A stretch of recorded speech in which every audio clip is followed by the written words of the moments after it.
بسم اللہ الرحمن الرحیم۔ السلام علیکم۔ بھارت کے وزیر خارجہ نے ایک ایسا بلنڈر مارا ہے کہ اب راول گاندھی نے مودی کی گردن دبوچ لی ہے۔ پاکستان کے حوالے سے ایک ایسا دعویٰ کیا گیا جو اب وزیر خارجہ کی غداری بھی قرار دیا جا سکتا ہے، اور اس پر اس وقت کانگریس کے اندر بڑی تنقید ہو رہی ہے۔ ڈیٹیل آپ کے سامنے رکھنی ہے۔ دوسری طرف ایک بھارت کے بڑے معروف شاعر، ادیب اور بڑے ہی معروف شخصیت ہیں، انہوں نے کچھ ایسے جملے کہے ہیں کہ اس کے بعد جو حامد میر ہیں وہ تپ گئے ہیں، اور انہوں نے کہا ہے جہنم میں جاؤ۔ کیوں کہا ہے اور آخر اس نے ایسی بات کیا کی تھی جس کے بعد حامد میر کو اتنا غصہ آیا ہے، یہ بھی آپ کو بتانا ہے۔ بھارت، آپ کو علم ہے کہ مسلسل آذربائیجان اور ترکی کو ایسے دھمکیاں دے رہا ہے کہ جیسے ترکی اور آذربائیجان تو بھارتی چلا رہے ہیں۔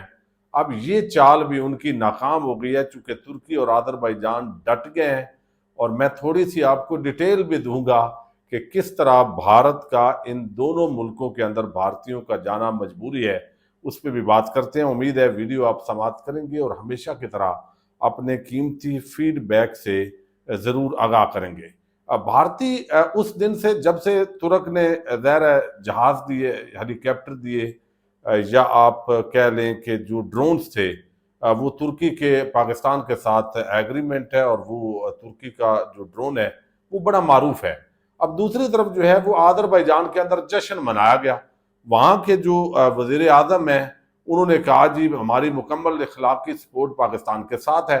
اب ان دونوں ملکوں پر بھارت کو اصل میں غصہ آیا ہے، اور غصے کا جواب انہوں نے یہ دیا ہے کہ جناب اب آپ کو پتہ چلے گا، ہم ان سے معاہدے بھی منسوخ کر رہے ہیں، اور ہم نہ ترکی جائیں گے بھارتی لوگ، نہ آذربائیجان جائیں گے۔ اب یہ ایک تو سمجھ لیں کہ اس وقت جو ایک یونیورسٹی ہے ٹاٹا کی، یہ ٹاٹا سوشل سائنسز یونیورسٹی ہے، اس نے ترکیہ اور آذربائیجان کے ساتھ کیے گئے تمام معاہدے کہا ہے کہ منسوخ کرتے ہیں۔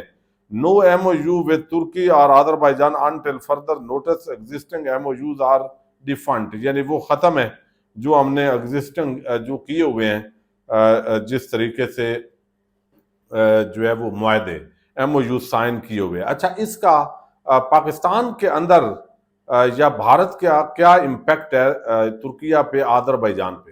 اب ان ملکوں نے نا بنگلہ دیش سمیت جانا ہوتا ہے یورپ کی طرف، اور یورپ کی طرف جب آپ موو کرتے ہیں تو آپ کو آذربائیجان اور ترکیہ یہ دونوں گیٹ وے ملتے ہیں۔ وہاں پہ ٹی آر سی لیتے ہیں بعض اوقات آذربائیجان کے اندر، یا پھر ایک آدھ وزٹ ترکی کا کرتے ہیں، اور ترکی سے آگے بائی شپ آپ کو علم ہے یونان اور مختلف طرف جو ہے جایا جاتا ہے۔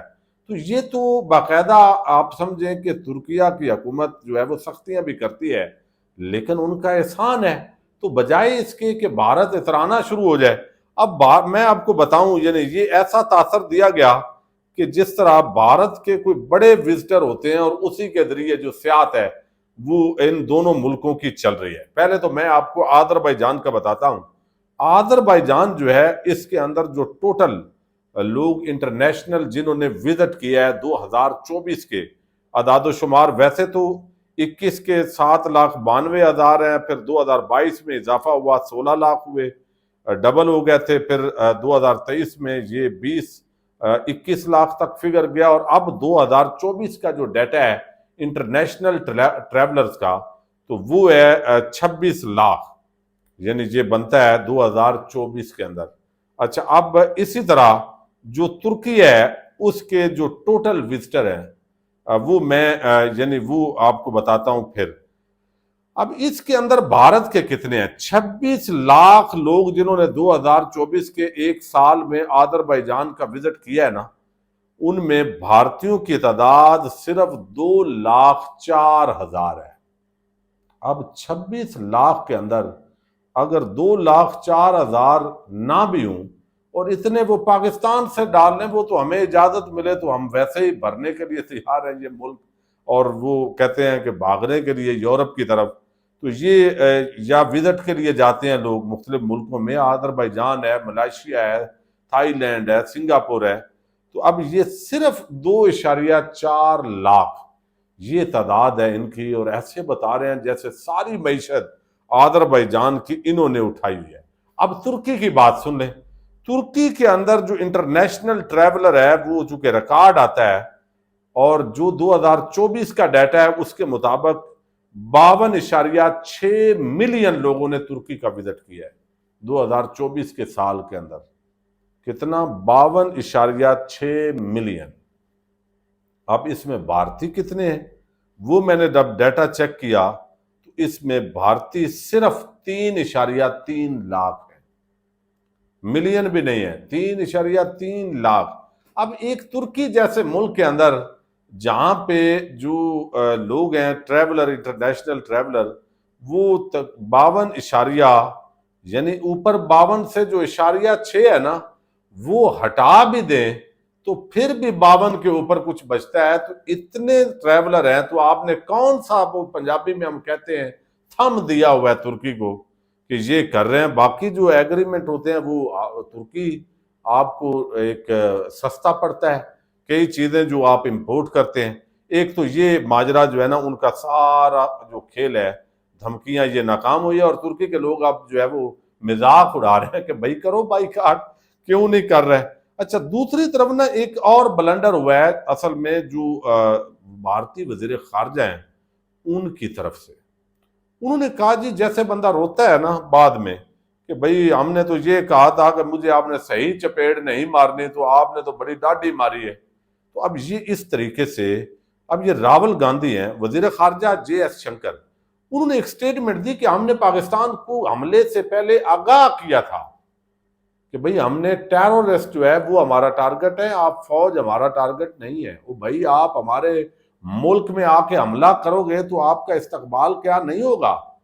تو یہ کیسی بات ہے؟ تو اب یہاں پہ جے ایس شنکر نے جو یہ بات کر دی ہے نا، یہ بڑا بلنڈر مارا ہے۔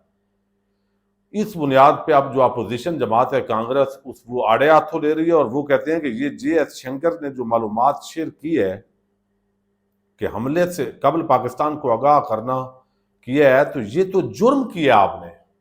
یعنی آپ دشمن ملک پر حملہ آور ہو رہے ہیں تو اس سے پہلے آپ آگاہ کر رہے ہیں، اس کا مطلب ہے آپ تو جرم کر رہے ہیں، اور بہت سارے لوگ اس کو غداری قرار دے رہے ہیں۔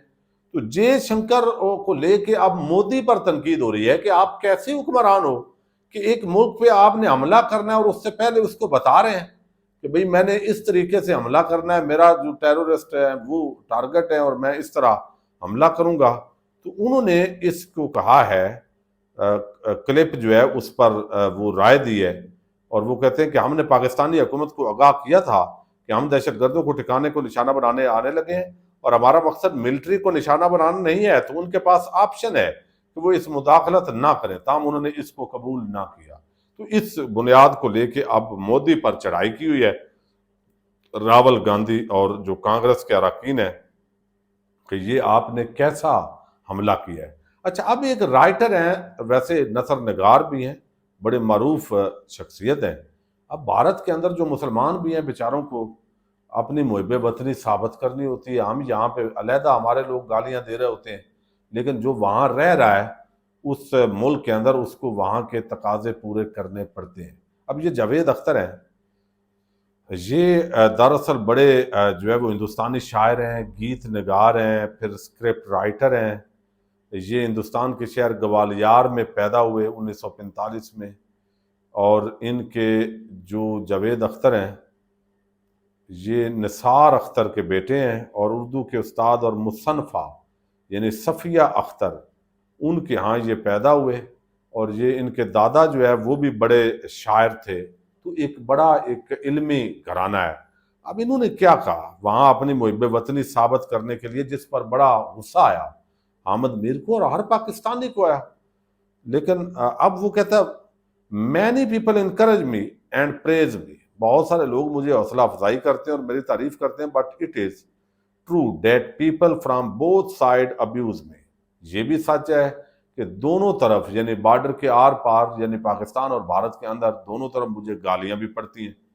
the other side say you are a جہادی، وہ مجھے جہادی کہتے ہیں، اور go to پاکستان وہ کہتے ہیں کہ one side say you are a کافر، یعنی یہاں پہ ہندوستان میں مجھے کافر کہتے ہیں، اور will go to the hell، جاؤ جہنم میں جاؤ، اور دوسری سائڈ کہتی ہے آپ تو بڑے جہادی ہیں اور پاکستان جائیں۔ If I have to choose between hell and Pakistan, میں اگر جہنم اور پاکستان میں کسی ایک کا انتخاب کروں تو میں جہنم میں جانا پسند کروں گا۔ اب اس پر پاکستانیوں کو غصہ آیا، بھائی کوئی اور بھی آپ مثال تو دے سکتے تھے، تو آپ اس طرح ناپسندیدگی کا اظہار کر رہے ہیں، تو پھر گو ٹو دا ہیل، تمہارے لیے بہتر یہ ہے کہ تم جہنم میں جاؤ۔ حامد میر نے یہ غصے سے اس کو جواب دیا ہے، اور اوورال اس وقت سوشل میڈیا پر یہ کافی جو ہے وہ تنقید کا نشانہ بنایا جا رہا ہے جاوید اختر کو۔ تو آپ کوئی اور بھی مثال دے سکتے تھے، بھائی اپنی محب وطنی اگر آپ نے ثابت کرنی ہے تو کم از کم یہ اس طرح جو ہے وہ اسلام اور کفر کو درمیان میں لانا یہ تو مناسب نہیں ہے۔ تو ایک تفریق ہے، ایک خوف ہے بھارت کے اندر، ڈرے ہوئے ہیں، سہمے ہوئے ہیں، اور ساتھ ہی پاکستانیوں کو وہ جو گودی میڈیا ہے وہ للکارتا بھی ہے، تو پاکستان بھی للکار رہا ہے۔ اب دیکھتے ہیں آنے والے دن انتہائی عام ہے۔ پاکستان زندہ باد۔